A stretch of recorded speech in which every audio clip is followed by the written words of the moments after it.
Thank you, Albert, for the introduction. Thank you all for coming to listen to this presentation. Just get my slides out.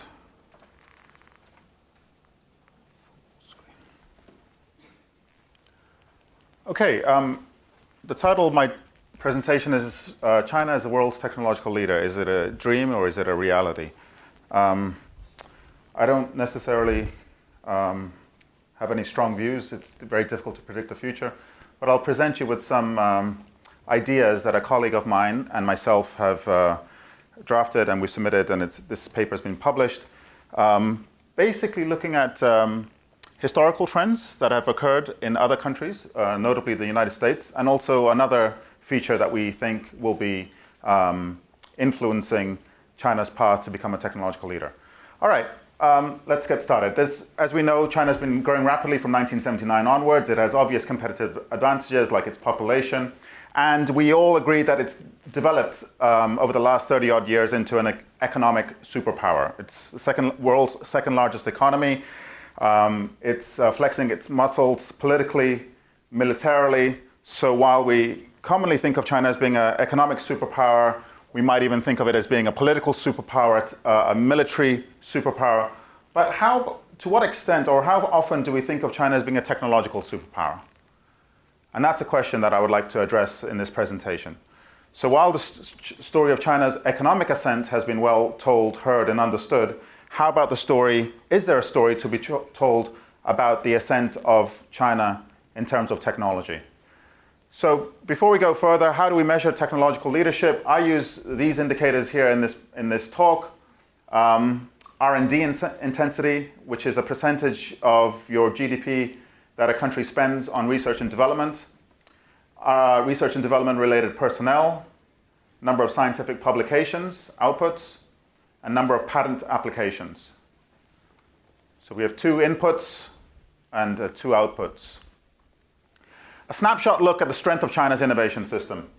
The rate of spending on R&D outpaces overall economic growth. So despite the fact that China's been growing very rapidly, the rate of spending on R&D has exceeded even that. In 2012, China spent 163 billion, or roughly 2%. In 2014, it was 2.06% of its growing GDP on R&D, placing it second in the world only to the US. In terms of R&D personnel, it has 3.2 million R&D personnel in 2012, and it turns out the largest number of undergraduate, postgraduate, and doctoral students in science, engineering, globally.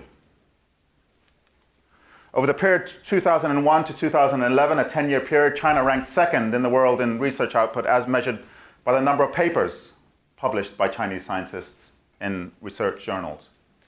It ranks 7th, but is rising in terms of citations for papers authored by Chinese scientists. And I mention citations because it's often commonly used as a measure of quality rather than just quantity. In 2012, China trailed only the US, Japan, and Germany in patent filings under the Patent Cooperation Treaty, the PCT, administered by the World Intellectual Property Office. In 2012, 2 largest telecommunication equipment manufacturers, ZTE and Huawei, ranked 1st and 3rd respectively in worldwide ranking of top PCT applicants. At the US Patent and Trademark Office, the number of patent applications originating in China grew 18% from 2009 to 2010, a rate not matched by any other country. So despite these indicators, there's widespread, I'm sure even in this room, skepticism over China's ability to become a global technological leader. There exists considerable skepticism. George Guilbeau, as far back as 2004, wrote in Foreign Affairs, "The Chinese firms forego investment in long-term technology development and rely heavily on imported foreign technology and components." More recently, David Shambaugh of George Washington University said in 2012 that there are 10 weaknesses in corporate and human resources management to explain why Chinese companies are still taking baby steps towards parity and global business.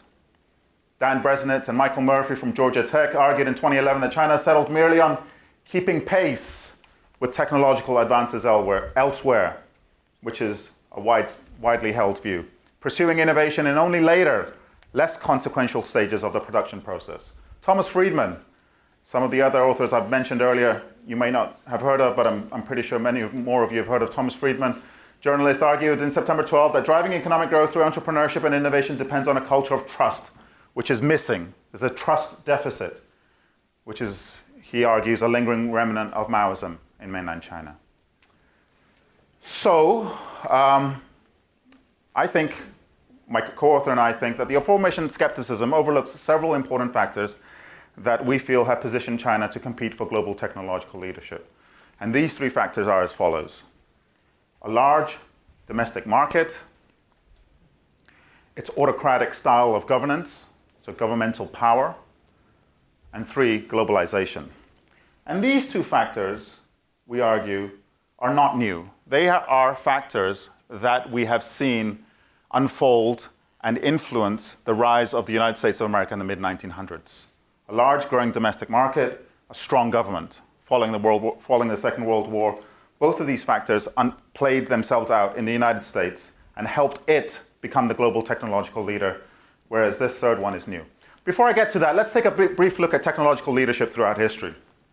If we consider the period from the British Industrial Revolution onwards, sort of 1850 to the present, technology has been leveraged to attain competitiveness as well as economic and military leadership. There's an economic historian in the United States at Northwestern, I believe, Joel Mokyr, who wrote a book, Technology as a Lever of Riches. It's been used as a key to unlock wealth for economies, for companies, for individuals. So it's been understood to have a strong impact on improving competitiveness as well as your economy and military. So over the 70-year period of the British Industrial Revolution, we saw advances it made in the United Kingdom in cotton, iron, and steel, and these advances acted as catalysts for technological change in other industries, which led to social change, political change, and so on and so forth. By the end of the Industrial Revolution, Britain had developed a considerable technological lead over nations. And if some of you may know, there's the First World's Fair, a tradition that we continue today. Shanghai held a World's Fair several years ago. The first World's Fair was held in 1851 in a magnificent glass building in Crystal Palace, an area of London, and it was attended by merchants, entrepreneurs, and capitalists, and it was showcased to the world what technology can lead a country to achieve, including this magnificent glass building, like I said. After Great Britain, Germany began to industrialize, and so did France. But from the turn of the 19th century, the torch of global technological leadership, if you'd like to call it that, like we have a torch for the Olympics, shifted from Europe to the United States. And the United States is undoubtedly the global technological leader today, but some would argue its status is being threatened by China. By the First World War, American firms, especially in chemical and electronics, had established first-class industrial research and development labs. So this feature, industrial R&D labs, distinguished the American experience from the British or the European experience. R&D labs that were insulated from more immediate corporate pressures to solve shop floor problems. They could instead devote themselves to creative thought and invention and new ideas. Post-Second World War, American dominance was due to advanced technology. We saw after the Second World War the rise of large US corporations as they pioneered mass production techniques, Ford Motor Cars, assembly line, standardized product, and the long production run. From the mid-1900s onwards, large US corporations developed a clear technological edge in global production and trade. So from that period onwards, particularly, the US is viewed as a leader and other countries as followers in the catching up hypothesis, which is a theory in economics. But I remember going to China when I was 17 or 18 years old, and the tour guide even once mentioned that the 1800s was the British century, the 1900s the American century, and the 2000s, perhaps, hopefully, the Chinese century. But here I show how, I try to briefly describe how American dominance was achieved post-Second World War. After that period of the Second World War, American leadership in terms of technology has not remained uniform, and it was threatened most notably in the 1980s by Japan. Japan's focus on innovation and technological advance propelled it into the leadership position, definitely within Asia, and maybe for a short period of time, at least in the 1980s globally. The initial explanations to describe Japan's ascent focused on simplistically on copying, imitating, importing foreign technology, and so forth. And I find these reasons interesting, not least because many of them are used to describe China today. But with the passage of time, this explanation that they were just merely imitating, copying, or importing foreign technology was no longer adequate. It gradually became clear that the correct explanatory factors were higher technological sophistication of new products and processes, shorter lead times, rapid diffusion of new technologies, and integration of R&D, and so forth. After Japan, smaller countries throughout the world have focused their attempts on taking a slice of the technological leadership pie, if you'd like. And these smaller countries include Israel, Sweden, Denmark, the Nordic countries. In Asia, we have Korea, Taiwan, and Singapore. Finland in Europe. But no country can claim to be the global technological leader. So the reason why China can perhaps assume that mantle is, like I said, due to these three factors. And I'll go through each of these three factors individually now. First of all, market size. Market size is an important determinant of innovation activities. The greater the demand, the greater the revenue, and the greater the incentives that companies have to innovate, to improve their products, to make their products better if they know they can sell to a larger audience. More efficient the production process, greater the aggregate cost savings, and this implies a growing market with growing demand will lead to increasing returns from investment in innovation. So basically, the larger the domestic market, the larger your market, the more incentivized companies will be to create new products to reap increasing returns. So, as I mentioned earlier on when I began this presentation, this is a factor that played out in the US. Following the Second World War, large US companies also benefited from selling to the world's largest domestic market at that time, which was the American market. These American firms led the world in developing and implementing leading-edge technologies and claimed largest worldwide share in many export goods. So the American dominance in mass production industries, a dominance that resulted from ready access to natural resources and the world's largest domestic market, is noteworthy. So these American companies were resource and capital intensive, and they manufactured on a scale that was much larger than their counterparts, especially in Europe. Due to the economies of scale that the American firms enjoyed, innovations from Europe were developed and brought to market in the US and not in Europe. And I think similar dynamics will play out in the massive Chinese market, where the middle class has been growing. People talk about this as possibly being a threat, a middle income trap. China has strengths in mass production techniques that is already refined and had a lot of experience in. They're able to adapt Western techniques to Chinese conditions. China's emergence as a rapidly growing major market offers it a unique advantage for technological advancement. The fact that they do have ready access to the world's largest domestic market incentivizes Chinese companies to innovate, the likes of which no other nation, aside from the United States in the mid-1900s, has enjoyed up to this point. Local Chinese firms are best situated to satisfy the singular tastes of the Chinese market. So WeChat, classic example, being much more popular than WhatsApp, for example, in terms of Chinese consumers' expectations regarding price, quality, and product features. So the integration of mass production strength with the world's second largest economy has led forecasters such as Goldman Sachs, Standard Chartered economists to predict that the Chinese economy will be twice as large as the US economy of 2030. Maybe this will come to pass, maybe it won't. That's not my main concern. My main concern is that if these forecasts prove true, the capacity of Chinese firms to continuously leverage the advantage of their large home market to enhance their technological competitiveness will be a major success factor. Having access to the world's largest domestic market will be a major factor in allowing China to achieve these forecasts if they do come to pass. The second of the three competitive advantages that China has is an autocratic style of government, strong government power. If you look at the development of innovation systems, not the development of economies, if you look at the development of innovation systems, strong innovation systems throughout the world have developed with large investments committed by government. Having a strong government in a certain period of time has led economies to develop their innovation system, not their economy, not economically per se, but in terms of innovation capacity.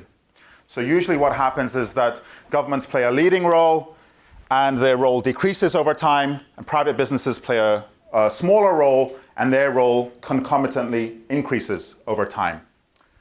And the Chinese government, as we all know, is highly involved in the economy and highly interested in promoting and pursuing paths towards more innovative production techniques. On the way to becoming global technological leaders, Chinese companies have benefited significantly, as we know, like I said, from Chinese government's industrial policy. They're very heavily involved in the economy with their state-owned enterprises. Chinese government's industrial policy is unmatched in scale and strength by Western standards. It's difficult to find any country in the democratic West which can claim to have such a strong, heavy hand played by the government. In fact, this is not new either. This is not new. China has adopted the US model to boost their own state-backed R&D investments. And this was a model that was adopted by the US for a certain period of time after the Second World War. The success of high-tech industries in the United States post-war era reflected massive private as well as public investments in R&D and scientific and technical education made after the Second World War. The university that I graduated from with my PhD, Cornell University, is just one example of that. A land-grant university created by the government in the 1800s to try and promote agricultural research. Given the Chinese autocratic system of governance, China is able to steer Chinese state-owned and private companies to increase their R&D investments, and this has been reflected in the amount of money spent on R&D in China. So the percentage of the R&D intensity, the percentage of their GDP that they spend on R&D has been increasing, and it has been led by the Chinese government. Now, the Chinese government, if you look at the statistics, and if you believe the statistics, Chinese government is playing a lesser role, but it all began with the Chinese government playing a very heavy-handed role. And in some areas, they continue to deploy that heavy hand. The use of industrial policy to help domestic companies upgrade technological capability have the roots in the United States, in the Hamiltonian economic philosophy, which holds that a big country, such as the United States at that time, and even now, needs big organizations to succeed, and that the federal government should partner with private enterprise to finance scientific research and provide resources, infrastructure that businesses lack. Basically, what does this mean? It means developing the innovation system, providing the infrastructure and provide resources that businesses lack, that businesses are unable to create in and of themselves. Under this Hamiltonian approach, American government sponsored projects such as the Erie Canal, Transcontinental Railroad, land-grant universities, and a network of airports that we see today. And this helped create within the US a huge interconnected marketplace that also had an influence on innovation. And companies such as Standard Oil, General Motors, US Steel, General Electric, and Sears Roebuck prospered and grew under this philosophy in this period of time, which is, I'm talking about mid-1900s. The US government and the military led the way in financing innovation in its early stages.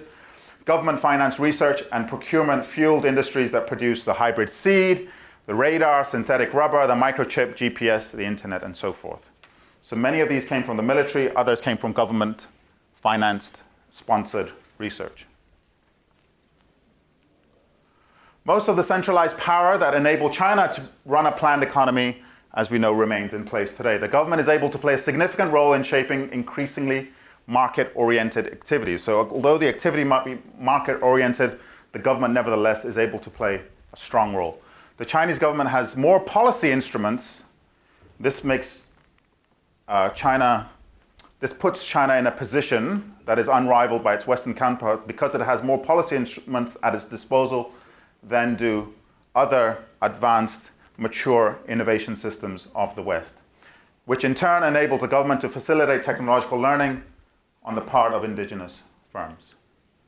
With beneficial policies, Chinese government has bolstered the wind turbine industry, strategic emerging technologies, which includes environmental technology, telecommunications, biotech, advanced manufacturing, renewable energy, advanced material, and green vehicles. And what are these policies that this strong, heavy hand of the government is implementing? These policies include large-scale government grants, tax concessions, easy access to bank loans, and this could come back and bite. As we know, corporate debt is a huge problem in mainland China now. Policies regarding intellectual property, standardization. And it's these set of policies that the Chinese government has been able to deploy, which will possibly allow it to create large companies that are also innovative in the same way that we saw in the United States post-Second World War. So China is the second largest performer of R&D globally, accounting for 12% of the global total. The United States is the largest with 31%. The pace of real growth in China's overall R&D expenditure over the period 1999 to 2009, a 10-year period, has been exceptionally high at 20% annually, much more than the rate of economic growth. Another feature related to the autocratic system of governance is the launch in 2006, 10 years ago, of its national mid and long-term science and technology development plan for the period 2006 to 2020. This plan demonstrates remarkable foresight, and I put this in red, that it demonstrates remarkable foresight because you don't see any other emerging country like Brazil, like Russia, like India, like South Africa, like Indonesia, implementing such a long-term plan despite their similar economic status, and China did. In the plan, the R&D expenditure to GDP ratio is to be raised to 2.5% by 2020, a figure that they're well on their way to achieving. And the plan proposes indigenous innovation, which represents the Chinese leadership's ambition to sustain economic growth through locally led innovative activities and increased government-led R&D investments. There is, of course, concern in the West, in the United States and elsewhere, that Beijing's visible hand is giving China an unfair advantage because China is not playing fairly by the rules of international trade. And this, too, perhaps, is a symptom of the Chinese Communist Party's style of governance, where a heavy hand combined with secrecy prevails. So it's not, I don't mean to say this, if China does achieve the mantle of global technological superpower, it'll be plain sailing, that it won't be criticized, there won't be any obstacles in the road. But there are some factors, if we look back historically, that mimic the factors that the United States experienced. The third and final factor that the United States was not able to exploit, that China is able to exploit, is globalization. Intensified forces of globalization. Now, this allows Chinese companies to reach the frontier much more quickly than they would otherwise have had to. And how are they able to do that? Because in a globalized era, Chinese companies need not develop every cutting-edge technology on their own. Rather, they can undertake mergers and acquisitions, M&As, as a deliberate strategy for acquiring advanced technologies owned by foreign firms. And they have been doing that very enthusiastically. As early as the 10th five-year plan from 2001 to 2005, Chinese government unveiled its Go Global strategy to encourage Chinese companies to invest abroad. However, China's outward foreign FDI accelerated only after 2009. So even though it was presented in the 10th five-year plan as far back as 2001 to 2005, this only took off over the last 6 or 7 years. In 2010, China's outward FDI amounted to 68 billion, ranking it 5th in the world. And the goal of many, not all to be sure, but many outward FDI projects has been to acquire advanced technology. And here in the remaining slides for this section of my presentation, I just give you some illustrative examples. Lenovo Group struck 2 deals in close succession in early 2014. In January 2014, they bought IBM's low-end server business for 2.3 billion. There's a small typo, I'm sorry. In February, they bought Google's Motorola handset division for 2.9 billion. These acquisitions further remodel Lenovo as a force in mobile devices, in addition to data. Positions them to challenge largest global tech firms such as Apple and Samsung. In the automotive industry, Beijing Automotive Industry Holding Company Limited, BAIC, acquired the IPRs, intellectual property rights affiliated with Saab vehicles and engines, a Swedish car manufacturer owned by General Motors. Its entire R&D facilities, quality management systems, supplier development management systems in 2009. BAIC's objective in acquiring Saab was to integrate Saab's technology into its future R&D operations to develop an indigenous BAIC vehicle, which was launched in September 2014. Another automotive example, Chinese car maker Geely completed the acquisition of another Swedish manufacturer, automaker, Volvo, from Ford Motors in August 2010. Geely needed Volvo's technology in order to improve the quality of its own brand of cars because of increasing local competition. Geely requires Volvo engineers to help it improve its engineering capabilities, and Geely owns all of Volvo's key technologies and intellectual property rights, and also has the right to use the intellectual property right. So the value of this acquisition was the intellectual property. In aviation, China Aviation Industry General Aircraft, CAIGA, the largest general aircraft manufacturer in China, acquired US-based Cirrus Aircraft in in 2011. And the purpose of this was to develop a new single-engine Vision jet. In renewable energy, the R&D alliance between China's Sinovel and US-based Wintec in 2008 allowed Sinovel to produce the first 5 and 6 megawatt turbines in 2010 and 2011. Chinese company Goldwind, another wind in renewable energy, acquired 70% ownership of German-based Vensis Energy in 2008, allowing it to access the world's leading technology and professionals in the area of permanent magnet direct drive wind turbines, an area that Goldwind was very weak in up to that point. In machinery, Sany Group, China's largest construction equipment manufacturer, acquired a German manufacturer of high-tech concrete pumps in January 2012 for its cutting-edge technology. In energy, CNOOC acquired Canadian oil producer Nexen for $15 billion in February 2013 and Sinopec. And these acquisitions provide Chinese firms with advanced production technologies to draw oil and gas from non-traditional areas such as deep water fields and hardened rock formations more efficiently. So what are the implications for emerging markets for all of this? I'm a faculty associate with the Institute for Emerging Market Studies, so just a few brief words on that. There exists plentiful opportunities for emerging market firms to partner with or invest in Chinese firms and R&D facilities. So if we are the Philippines, we are the Indonesias, we are the Malaysias of this region, we need not necessarily go to the West for all our needs in terms of upgrading our R&D facilities, our capabilities. Corporate executives in emerging markets should expand their horizons beyond the traditional S&T superpowers such as the US, Japan, and Germany. In China, opportunities will abound in industry and academia for cooperation, for investment, for sourcing. For cooperation in science and technology applied research, for investment in R&D partnerships, for sourcing technological sophisticated manufacturing components. Not only will emerging market firms find it cheaper to move into China, since some of them are Asian, they will also find possibly greater cultural affinities there. The knowledge and products that result from such cooperation will be closer to market for domestic consumption for these emerging markets, especially for those located geographically closer to China. And many emerging markets are indeed in China, although obviously not all. Emerging market firms that partner with Chinese firms or universities to conduct R&D or manufacturing in China will be able to take advantage of China's growing and improving science and technology infrastructure and human capital, and to be closer to what is soon to be potentially the world's largest consumer market. Okay, to conclude, a few slides here. I think, like I said when I began my presentation 30, 40 minutes ago, the story of China's economic ascent has been well told, but the story of China's technological ascent is less well understood. There exists good reason to believe that Chinese multinationals may, in fact, rise to a position of global technological leadership. To be sure, some Chinese companies have benefited enormously from the monopolies granted by Beijing, and continuous improvement of Chinese firms' technological strength relies on political stability in the country.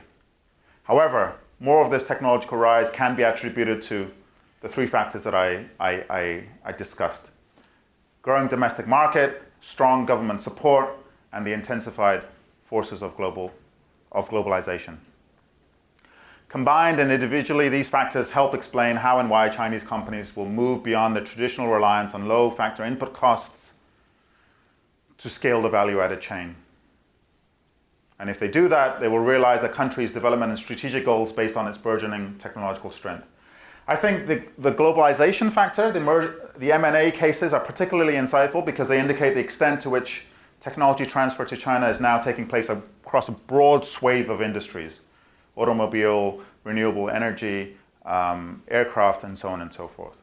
In the past, Chinese companies, especially when China had just opened up in 1979 and the 1980s, and during that period, Chinese companies had to be content with acquiring technology through license agreements or joint ventures with foreign partners. And one of the most frequent complaints heard at that time was that these arrangements limited the use of technology by the Chinese firms, that the foreign partners were not disclosing what their true core technologies were, the true value of their companies. However, when a Chinese company, through the forces of globalization, merges with or acquires an overseas counterpart outright, it owns the underlying technology, which they can then use as it wishes domestically or internationally.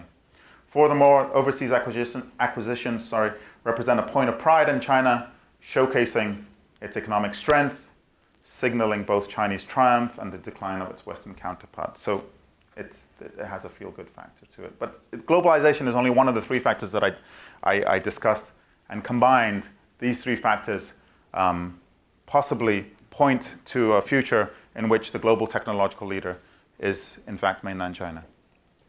That's all for my presentation. I'll be happy to take questions. Would you like to moderate? Yeah. Thank you.